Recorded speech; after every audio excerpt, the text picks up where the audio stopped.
Nope. That ain't correct.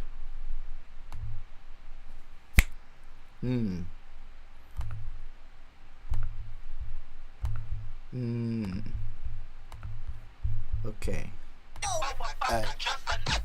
I moved from north to east side Norfolk in the course of recording this record and reached the end of Mr. Morale and the Big Steppers finally. So the timing I'm on is like therapy and clarity and maybe something scarier just waiting way up in the wings. I was singing way out of lines until the other day. My baby other mind was out of line until my soul was saved. So now I'm waving wavy rhythms down like I'm hitchhiking. Let me take what's to my liking and the iron will keep striking. I can forge a stick like Hancock Big. I'm no Will Smith but colored bullets. Running mullets out of town and flipping frowns and penning brilliant full sentences made of memes, reusing a few like seams, abusing a couple schemes instead of the trend that seem to imitate. Pick a fate to embody, your Audi betrayed the inner beauty. You take yourself for granted like fans of your band. Stands in truly simple-minded, simple Simons being dumbed down by the local radio stations by design and method. Hey, how do I sound? Lady runs the shady out the convoy. Bon voyage to your menage a trois, I'm on the raw joy. My soul envoy is sent into your head and now reverberates. I'm in your state of mind, the spinal column of all vertebrates. Hey, Trixie's super great, hey. Trixie lives in your spliffy. I'm in your pitty shit. I'm so pissy. Flows for you sunken eyes. I'm dunking on throats and goats. And I gotta deal with this. Everybody knows you got weird taste and listen to stuff like this. Oops, what a weirdo. Oops, got no fear though. I'm super queer though. Oops, about a clear throat. Cough, cough, cough to the beat. Pull a thought, just to cut it off. What you thought? Was it true? Not actually anything to do with the Hello, CC. How does it sound? Don't act new, don't act cute, don't act tough now. Don't start stuff you can't finish or cart bluff now. Don't stuff your shirt now. Don't stuff your pants, cause they coming off now. We all catching that glance at glance. Trixie lives in your spliffy. I'm in your trippy shit. I'm so pissy. Bitchy flows for you sucking that hose. I'm looking on throats on goats. So that Trixie lives in your spliffy. I'm in your trippy shit. I'm so pissy. Bitchy flows for you sunken that hose. I'm dunking on throats like goats, tea bags, and mean bags. Gross. Okay, how about now? Can you hear me over it right now? Like, do I sound like I'm suppressing the music with my speech when I talk like this? I'm a bitch of action, storming through your town, fucking up your factions, yeah. Criminal intent, when I smoke weed in my tent, up until I'm spent, hey. Salem witch trial, she's Val but Seminole, yeah. Hello Nisa, hello Dr. Killjoy. I'm like if Joan of Arc was reincarnated today. That makes me like King Arthur's daughter. If you know your fate, Arcade, Genesis, Neon, Fetishes, Deep Evangelion, Tetragrammaton, Labyrinth, Deep Cuts, Deeper Kicks, Cena, Zuma, Tuna, Maika, Ruga, Scroll, Shooter, Make a Troll, Guna, Come Sooner, Run, Boomer, here come the bubblegum crash right on your ass like Vash the Stampede, Advancing Titan, frightening like Hell Girl, the Well Girl, Sadako with the ringer, Palm Poco with the big nuts, and Bejo with the stingers, eh? Trillin' with these Sana Mama, you with you singers like Urameshi Yusuke. I got magic in these fingers, irrational like Haruhi. I'm borrowing the power of a god so I can end the struggle now and put us back on top of Taku. Hero's journey story circle never stops. The wheel of time is turning on just like the Yumi Neko clocks. So meet me at the Rokenjima docks. Feels a little wrong to say that when I haven't been doing the Umineko streams lately. Apologies to the Umineko fandom. We'll get there. I've been busy meeting people and making stuff as per the ASE Presents coda.